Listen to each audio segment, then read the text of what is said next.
Michael Caine once admitted he'd never actually watched Jaws, The Revenge, and that by all accounts it was terrible. But he'd seen the house it built, and that house was terrific. That might be the kindest thing anybody has ever said about any of the movies on today's list. Today, we're counting down 10 sequels from the 80s and 90s that took everything we loved about a classic original and drove it straight into the dirt.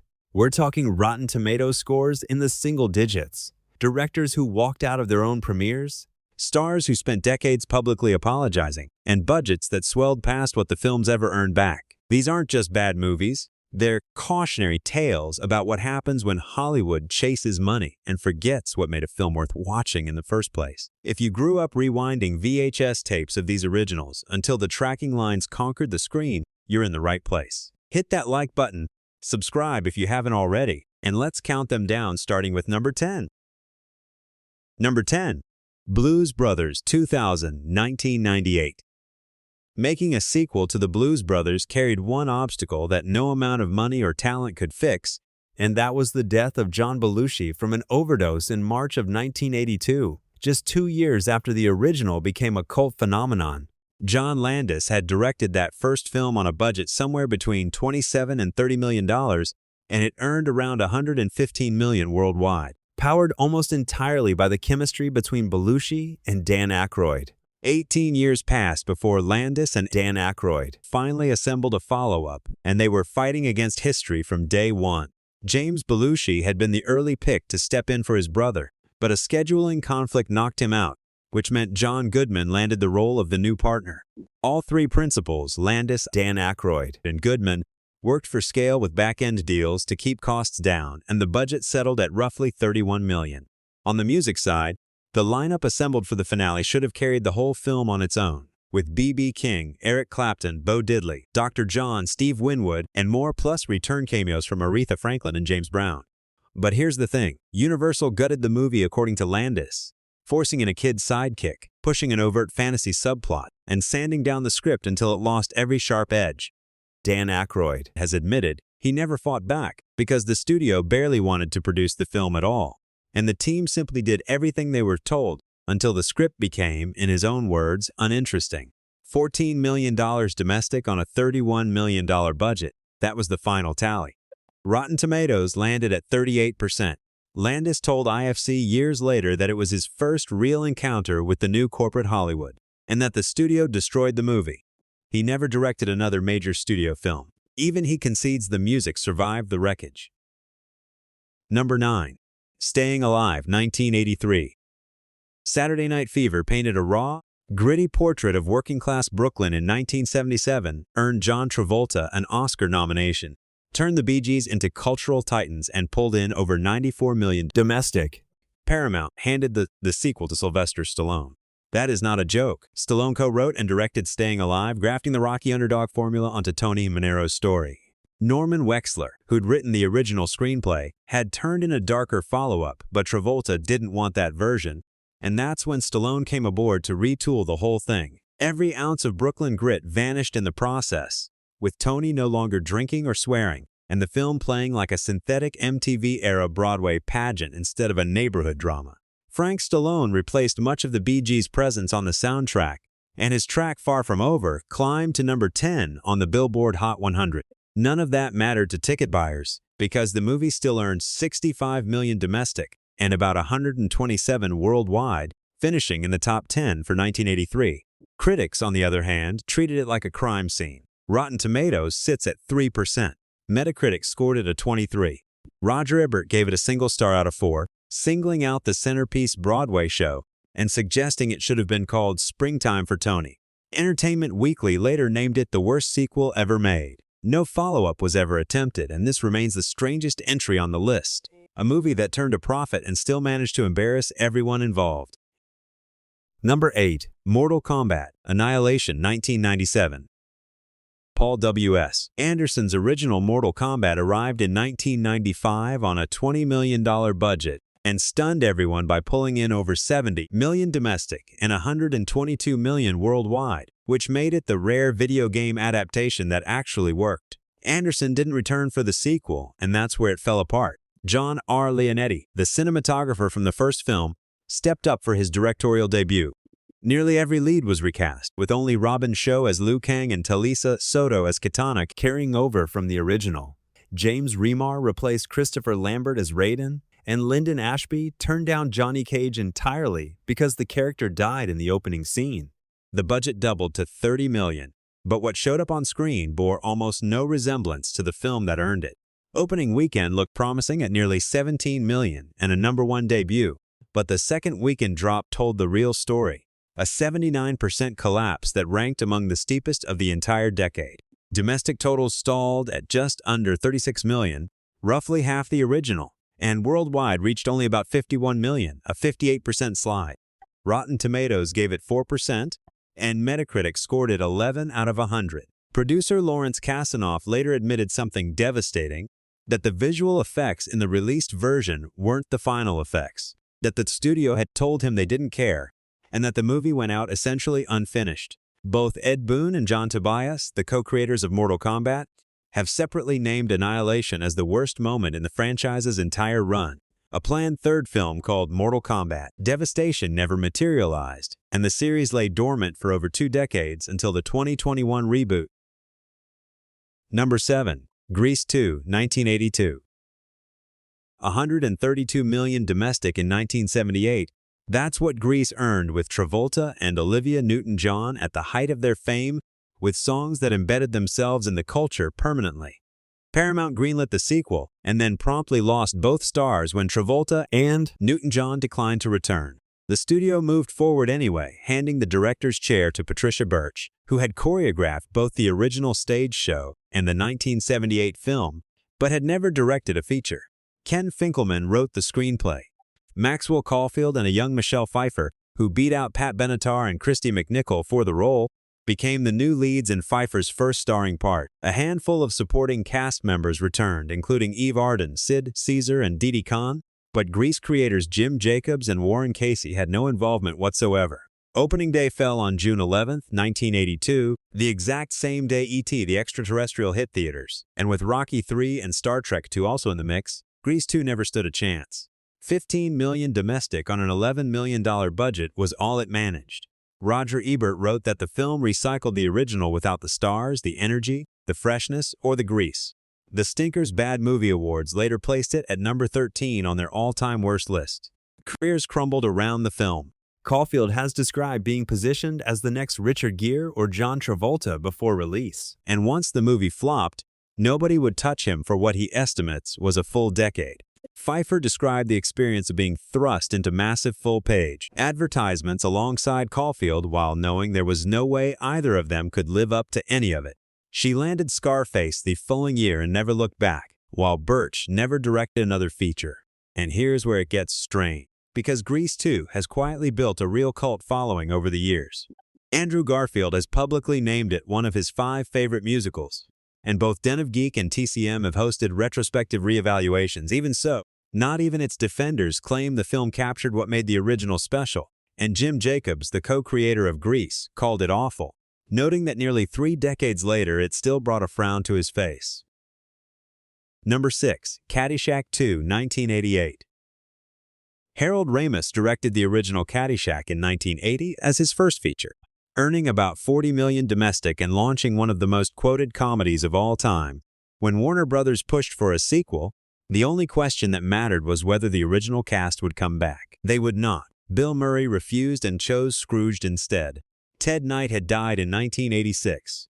Rodney Dangerfield, who'd earned just $35,000 for the original, demanded $7 million with $5 million up front and a personal sauna, and Warner Brothers agreed to those terms, but the deal collapsed in litigation that was eventually settled out of court, and Dangerfield walked away. Jackie Mason replaced Dangerfield in the lead. Randy Quaid filled a role originally written for Sam Kinison, and Dan Aykroyd signed on as a new version of the groundskeeper character, with Chevy Chase appearing briefly to reprise Ty Webb. Ramos and P.J. Tarokve received the screenplay credit, though multiple uncredited writers also took passes at it.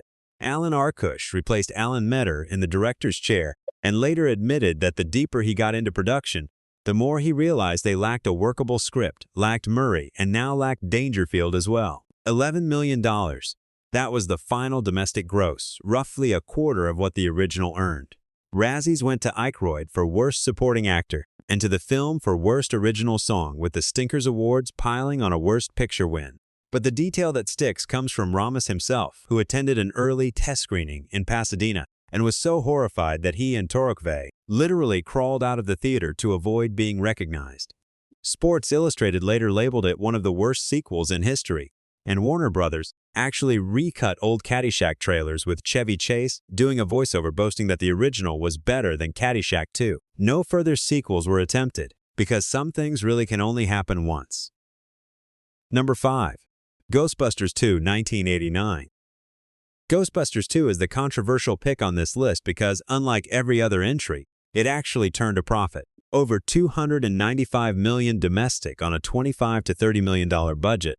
That's what the original Ghostbusters earned in 1984. When the full cast reunited for the sequel 5 years later, expectations could not have been higher. Getting there took years of false starts. Development stalled under David Putnam's tenure running Columbia, and once he departed, the principal cast negotiated reduced salaries, plus roughly 10% of box office profits each before agreeing to return. Ivan Reitman came back to direct. Dan Aykroyd and Ramos wrote the script, and everyone showed up. What they delivered earned about $112 million domestic, less than half the original's haul. Tim Burton's Batman opened just a week later and dominated the summer of 1989. Test screenings went so poorly that roughly the final 25 minutes were cut and reshot from what Reitman has described as an improvised script, all of it crammed into the 2 months before release. Critics conceded the cast remained likable, but consistently noted the film lacked the charm, wit, and energy of its predecessor. Where the real damage played out was in the decades that followed. Bill Murray grew so disillusioned that he refused to participate in a Ghostbusters 3 for over 20 years. And the franchise sat dormant until Ghostbusters Afterlife arrived in 2021. Dan Aykroyd has described the 2009 Ghostbusters video game as the third movie they never got to make. Ghostbusters 2 didn't kill the franchise outright the way other entries on this list did, but it poisoned the well so thoroughly that one of the most bankable properties in Hollywood went untouched for a generation. Number 4. Exorcist II, The Heretic, 1977. Yes, 1977 falls technically before our 80s window, but Exorcist II set the blueprint for every disastrous sequel that followed, and the stories around it are too wild to leave out. 10 Oscar nominations, a Best Adapted Screenplay win for William Peter Blatty, and a nation of traumatized moviegoers. That's what The Exorcist left behind in 1973. Under William Friedkin's direction, Warner Brothers naturally wanted a follow-up, and both Friedkin and Blatty naturally wanted nothing to do with it, partly because of lawsuits between them and the studio. John Borman, who had turned down the chance to direct the original because he felt it mistreated children, agreed to helm the sequel, attracted by the idea of making a metaphysical thriller. Richard Burton, Louise Fletcher, James Earl Jones, Linda Blair returning as Regan, and Max von Sydow in flashbacks filled out a cast that looked extraordinary on paper. Warner Brothers launched the film in 725 theaters, their biggest opening to that point, and nearly 7 million arrived on opening weekend before apocalyptic word of mouth destroyed it. Final domestic gross landed around 30 million. The non-fiction book The 50 Worst Movies Ever Made ranked it number 2 of all time, behind only Plan 9 from Outer Space. But the premiere stories are what elevate this entry into legend. Blatty himself has claimed he was the first person to laugh out loud at the New York premiere. Friedkin later recounted a Pasadena sneak preview where a man stood up after about 10 minutes and shouted that the people responsible were in the room, and that's when Warner Brothers executives were literally chased down the street by the audience. Friedkin has called the film, in slightly more colorful language than I can use here, the worst he's ever seen, and marveled that a cast of that caliber could produce something so disastrous. Mark Kermode of the BBC has labeled it demonstrably the worst film ever made, arguing that it took the greatest film ever made and trashed it beyond forgiveness. Every Exorcist installment released since then has pretended The Heretic does not exist. Number 3. Jaws, The Revenge, 1987. Spielberg's Jaws in 1975 invented the summer blockbuster, became the first film to crack $100 million in domestic theatrical rentals, collected 3 Academy Awards, and convinced an entire nation to stay out of the ocean. Every sequel traced a steady decline from that peak, but the fourth and final entry is the one that embodies franchise destruction most completely. a brief stop at Jaws 3D in 1983, which Joe Alves directed as his only feature after serving as production designer on the first two films. Dennis Quaid and Louis Gossett Jr. starred, while Roy Scheider refused so emphatically that he reportedly took Blue Thunder specifically to make himself contractually unavailable, saying that the devil himself couldn't talk him into returning. The film earned about $45 million domestic on a $20 million budget and scraped a 10% on Rotten Tomatoes, which is bad but not franchise ending. That distinction belongs to Jaws, The Revenge. Universal rushed the project into production for a July 1987 release, and the speed was staggering. The final screenplay draft carried a date just 9 days before shooting began, with director Joseph Sargent working from a script assembled in roughly 5 weeks. The associate producer later described it as the fastest he'd ever seen a major film planned and executed in 35 years as a production manager. Lorraine Gary came out of retirement to star, and Michael Caine signed on, delivering the house-building quote that opened this video. Audiences were asked to believe that a great white shark was personally targeting the Brody family out of revenge, tracking them from New England to the Bahamas. $23 million covered the budget. Opening weekend brought in just over $7 million, landing third behind RoboCop and a Snow White reissue. Final domestic gross came to roughly $21 million on that $23 million spend. Rotten Tomatoes scored it at 2%, Metacritic at 15 out of 100, and CinemaScore landed at C-, with a Razzie win for worst visual effects on top of it all. Roger Ebert gave it 0 stars out of 4, pointing out that the shark models showed so little movement they appeared to be resting on the boats rather than attacking them. Universal quietly began marketing the series as the remarkable Jaws trilogy after the fact, pretending the fourth film never happened. The franchise has stayed dormant for nearly 40 years. Number 2. Speed 2. Cruise Control, 1997. Jean de Bont's Speed arrived in 1994 as a directorial debut that doubled as a perfect action movie, with Keanu Reeves trapped on a bus that couldn't slow down, a budget of $30 to $31 million, a worldwide gross of around $350 million, and 2 Academy Awards. Fox swapped the bus for a cruise ship in the sequel, and the core problem announced itself immediately. $12 million was offered to Reeves to return, and he turned it down, later explaining on Jimmy Kimmel that a bus that can't go slow creates real tension, but a cruise ship moves even slower than a bus, and he couldn't bring himself to do it. Fox reportedly blacklisted Reeves for roughly a decade because of that refusal, and Jason Patric stepped in as the replacement. Sandra Bullock did come back, though for practical reasons more than creative ones, having agreed to star in exchange for Fox financing the drama Hope Floats and receiving $11 million for the part. Willem Dafoe took the villain role after Gary Oldman passed to do Air Force One, and the original screenwriter Graham Yost had no involvement whatsoever. Budget estimates for this film range from $110 million to $160 million, depending on the source, and none of those numbers were kind to Fox. Opening weekend pulled in just over $16 million before dropping 54% in week 2, stalling at about $49 million domestic and roughly $165 million worldwide. Combined with another underperformer that year, Speed 2 contributed to a $119 million quarterly loss in Fox's film division. 4% on Rotten Tomatoes and a Razzie for Worst Remake or Sequel were waiting at the finish line. Bullock herself has publicly named it the film she's most embarrassed to have appeared in. Yost, the original Speed writer, has put it bluntly, saying that he and Reeves both feel they dodged a bullet and that he wasn't invited to a party he didn't want to go to. De Bont's directing career never recovered and no Speed 3 was ever produced. Reeves, meanwhile, went on to star in The Matrix, proving that sometimes saying no is the smartest career move a person can make. Number 1. Batman and Robin, 1997. This is the sequel so catastrophic that its director spent 2 decades publicly apologizing for it. Tim Burton's Batman earned $251 million domestic in 1989. Joel Schumacher's Batman Forever followed in 1995 with $184 million domestic and over $336 million worldwide, which thrilled Warner Brothers enough that they greenlit the next installment with an explicit mandate to make it more toyetic. Their word, not mine. Batman and Robin became the first film in the franchise produced without any Tim Burton involvement at all. Val Kilmer departed for The Saint and the Island of Dr. Moreau, and George Clooney stepped into The Cowl. Arnold Schwarzenegger landed the role of Mr. Freeze, and in a 2023 Hollywood Reporter interview, he revealed he received over $30 million for it, making him the highest-paid entertainer in Hollywood history at that point. Uma Thurman played Poison Ivy, and Alicia Silverstone joined as Batgirl. Reported budgets range between $125 million and $160 million.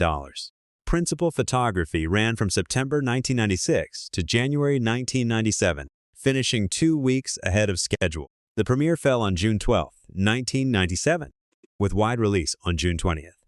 Nearly $43 million arrived on opening weekend, and then it collapsed, dropping 63% in its second weekend. Domestic gross stopped at $107 million, the lowest total for any live-action Batman film. Worldwide reached about $238 million. Rotten Tomatoes gave it 11%. The audience score landed at 16%, and the film received 11 Razzie nominations. Schumacher's planned follow-up, Batman Unchained, was canceled immediately, and the entire Burton-Schumacher continuity was abandoned. Schumacher told Vice that after Batman and Robin, he was treated like scum, as if he'd committed something unforgivable, and he said he owed every disappointed fan an apology. Clooney has echoed that sentiment for years, telling multiple interviewers that he always apologizes for Batman and Robin, and at one point apologized to Adam West specifically for the nipples on the suit. 8 years passed before anyone trusted the character to a filmmaker again. Christopher Nolan's Batman Begins arrived in 2005, and it worked precisely because it represented the opposite of everything Batman and Robin stood for: grounded, serious, and respectful of the source material. Batman and Robin didn't just fail at the box office, it changed how studios thought about franchise stewardship, proving that even the biggest brand in the world could be destroyed by a single bad movie. Conclusion. Looking back across all 10 of these films, the through line isn't a lack of talent. Richard Burton and James Earl Jones appeared in Exorcist II. Stallone directed Staying Alive. Ramis co-wrote Caddyshack II. Clooney and Schwarzenegger headlined Batman and Robin. These were not amateur productions by any measure. What connects them is something more specific, and it runs in 2 directions. First, the people who built the original almost always refused to return or were pushed out of the process. Roy Scheider wouldn't touch Jaws 3D. Murray chose Scrooged over Caddyshack II. Reeves passed on Speed 2. Travolta and Newton-John declined Grease 2. Every single time, the studio pressed forward anyway, certain that the brand outweighed the people who created it. Second, studio interference mangled whatever was left. Universal homogenized Blues Brothers 2000. A completion bond company hijacked Highlander 2 and inserted an alien backstory that contradicted everything about the original. Warner Brothers demanded that Batman and Robin be designed to sell toys. The studio behind Mortal Kombat, Annihilation, released the film with unfinished visual effects because, as the producer put it, they simply didn't care. These 10 movies stand as proof that sequels are not inherently doomed. The Empire Strikes Back, Aliens, Terminator 2, and The Godfather Part 2 all demonstrate that brilliantly. A great sequel requires the same ingredient the original required: people who care about the story they're telling. The moment a sequel becomes a product instead of a film, the magic doesn't fade gradually. It vanishes all at once. Thanks for watching, and if any of these brought back memories, good or traumatic, drop a comment telling us which sequel stung the worst. I'll see you in the next one.